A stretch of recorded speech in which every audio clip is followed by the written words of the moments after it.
Hi all, welcome back to our channel smart Sony Siva. ఈరోజు మన వీడియోలో తెపాల చెక్కల్ని చూపించబోతున్నాను. చాలా చాలా బాగుంటాయి, చేసుకోవడం చాలా ఈజీ. పైన క్రిస్పీగా లోపల సాఫ్ట్గా తగులుతూ చాలా చాలా బాగుంటాయండి. ఇదైతే నా చిన్నప్పుడు మా నానమ్మ చేసి పెట్టేదన్నమాట. వీటిని తెపాల చెక్కలు అంటాము మా ఆంధ్ర సైడ్.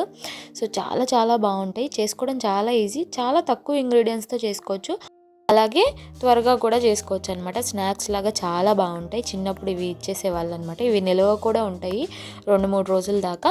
సో వీడియోని స్కిప్ చేయకుండా లాస్ట్ వరకు చూడండి. అలాగే మన ఛానల్ ఫస్ట్ టైం చూస్తుంటే సబ్స్క్రైబ్ చేయండి. ఈ ఎమ్మి అయిన తెపాల చెక్కల్ని ఎలా చేసుకోవాలో చూపించేస్తాను, పదండి. ముందుగా ఒక బౌల్ తీసుకోవాలి. అందులోకి ఏదైనా ఒక కప్పుతో 2 కప్పుల దాకా బియ్యం పిండి తీసుకోవాలి. మీరు ఏ బియ్యం పిండి అయినా యూజ్ చేసుకోవచ్చు, తడిదైనా పొడిదైనా. సో ఇప్పుడు ఇందులోకి నానపెట్టుకున్న శనగపప్పుని ఒక పావు కప్పు వేసుకోవాలి. అలాగే ఒక 2 పచ్చిమిర్చిని చిన్న ముక్కలు కట్ చేసుకొని వేసుకొని, కరివేపాకును కూడా చిన్న చిన్న ముక్కలుగా కట్ చేసుకొని వేసుకోవాలి. ఇందులో 1 టేబుల్ స్పూన్ ఫ్రెష్గా దంచుకున్న అల్లం వెల్లుల్లి పేస్ట్, అలాగే 1 కప్పు సన్నగా తరుక్కున్న ఉల్లిపాయలు, 1 టీ స్పూన్ జీలకర్ర, 1 టీ స్పూన్ నువ్వులు, అలాగే రుచికి సరిపడా ఉప్పు, 1/2 టీ స్పూన్ దాకా కారం. నేను ఇక్కడ ఉప్పు వచ్చేసి 1 టేబుల్ స్పూన్ దాకా యూజ్ చేశాను. మీరు మీ రుచికి తగినంత వేసుకొని వీటన్నిటిని ఒకసారి మిక్స్ చేసుకోవాలి.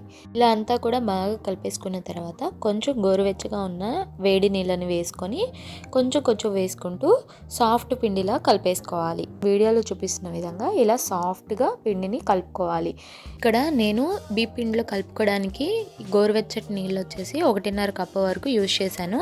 సేమ్ మన బీ పిండి తీసుకున్న కప్పుతోని ఇలా అంతా కలిపేసుకున్న తర్వాత ఇప్పుడు పక్కన పెట్టేసుకొని ఒక పాలిథిన్ కవర్ కానీ లేకపోతే అరిటాకు కానీ తీసుకొని ఇలా కొంచెం ఆయిల్ని అప్లై చేసుకొని కొంచెం మీడియం సైజులో పిండి ముద్దను తీసుకొని చక్కగా ఇలా రౌండ్ బాల్లా చేసుకొని ఈ పిండి ముద్దను పాలిథిన్ కవర్ మీద పెట్టేసుకొని ఇలా నేను వీడియోలో చూపించిన విధంగా చేత్తో మనం చెక్కలు చేసుకుంటాం కదా, సేమ్ అదే విధంగా మరీ పల్చగా కాకుండా మరీ మందంగా కాకుండా ఇలా మీడియం సైజులో ఇలా తెపాలా చెక్కల్ని ఒత్తుకోవాలి.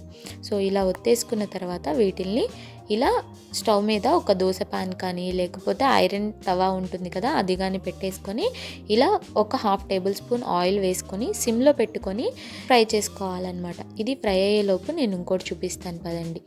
సో ఇప్పుడు ఇలా రౌండ్ బాల్ లాగా పిండి తీసేసుకున్న తర్వాత ఇలా చేత్తోనే చక్కగా రౌండ్గా మీడియం మందంగా ఒత్తేసుకోవాలి. మరీ పల్చగా ఒత్తుకోవద్దు, అలా అని మరీ మందంగా కాదు, మీడియం థిక్నెస్తో ఒత్తుకోవాలన్నమాట. నేను వీడియోలో చూపిస్తున్న విధంగా ఇలా ఒత్తేసుకోవాలి. అసలు చేతులు వేళ్ళు ఉంటేనే ఇది బాగుంటుందండి. ఇలా వేళ్ళు అచ్చులు పడుతున్నాయని మీరు ఏం టెన్షన్ పడాల్సిన అవసరం లేదు. ఇలా వేళ్ళు అచ్చులు కనిపిస్తే ఇంకా టేస్ట్గా ఉంటాయి అని చెప్పి చిన్నప్పుడు అనేవాళ్ళు అనమాట. ఇలా అంతా చేసేసుకున్న తర్వాత ప్యాన్లో వేసేసుకొని 1/2 టేబుల్ స్పూన్ ఆయిల్ వేసుకొని సిమ్లో పెట్టేసుకొని వీటిల్ని అటు ఇటు తిప్పుకుంటూ ఇలా ఫ్రై చేసుకోవాలి.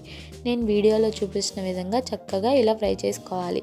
ఇవి కాలకు ముందే కనుక మనం తిప్పేస్తే విరిగిపోయే ఛాన్స్ ఉంటుంది. చూసుకొని కొంచెం గోల్డెన్ బ్రౌన్ కలర్ వచ్చిన తర్వాత అటు ఇటు తిప్పుకుంటూ 2 పక్కల బాగా క్రిస్పీగా ఫ్రై అయ్యేంత వరకు ఫ్రై చేసుకోవాలి.